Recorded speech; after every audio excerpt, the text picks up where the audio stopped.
कोतवाली police station येथे शनिवारी तक्रार निवारण दिन साजरा करण्यात आला। याप्रसंगी नागरिकांनी उत्स्फूर्त प्रतिसाद दिलाय। यावेळी प्रमुख उपस्थिती जिल्हा पोलीस उपाधीक्षक अमोल भारती व कोतवाली पोलीस स्टेशनचे पोलीस निरीक्षक प्रताप दराडे उपस्थित होते। महाराष्ट्राचे माननीय मुख्यमंत्री श्री देवेंद्र फडणवीस साहेब यांच्या संकल्पनेतून क्षेत्रीय कार्यालयांसाठी 100 दिवसांचा कृती कार्यक्रम अशा या कार्यक्रमाअंतर्गत माननीय मुख्यमंत्री महोदयांनी सर्व कार्यालयांना जनतेच्या तक्रारींचे निवारण याबाबत 100 दिवसांचा प्रोग्राम आखून दिलेला आहे।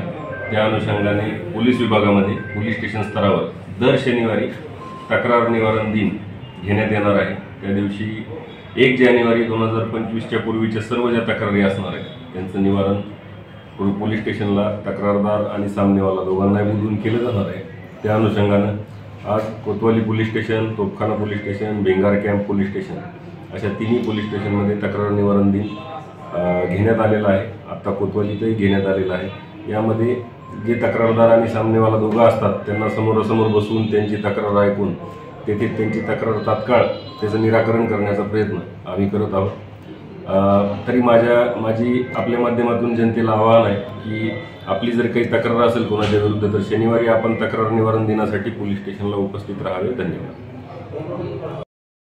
माननीय पोलीस अधीक्षक अहिल्यानगर श्री वल्ला साहेब यांच्या सूचनाप्रमाणे प्रत्येक पोलीस स्टेशनला दर शनिवारी 11 ते 2 या वेळेत तक्रार निवारण दिन साजरा केला जाणार आहे। या अनुषंगाने ज्या किरकोळ तक्रारी असतील, लोकांचे अर्ज असतील याचं तात्काळ निरासन केलं जाईल, त्याच्यावर ॲक्शन घेतली जाईल।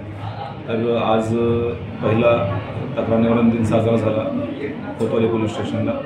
नागरिकांनी फार चांगला प्रतिसाद दिलेला आहे। मी आपल्यामार्फत सर्वांना विनंती करेन की ज्यांच्या काही तक्रारी असतील, पती पत्नीचे वाद असतील, भावकीचे वाद असतील, प्रॉपर्टीचे वाद असतील, इतरही काय वाद असतील, त्यांनी प्रत्येक शनिवारी आपला वेळ काढून या।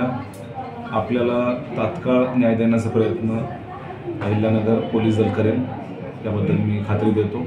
थँक्यू। उत्तर महाराष्ट्र न्यूज नेटवर्कसाठी संजय सावंत, अहिल्यानगर।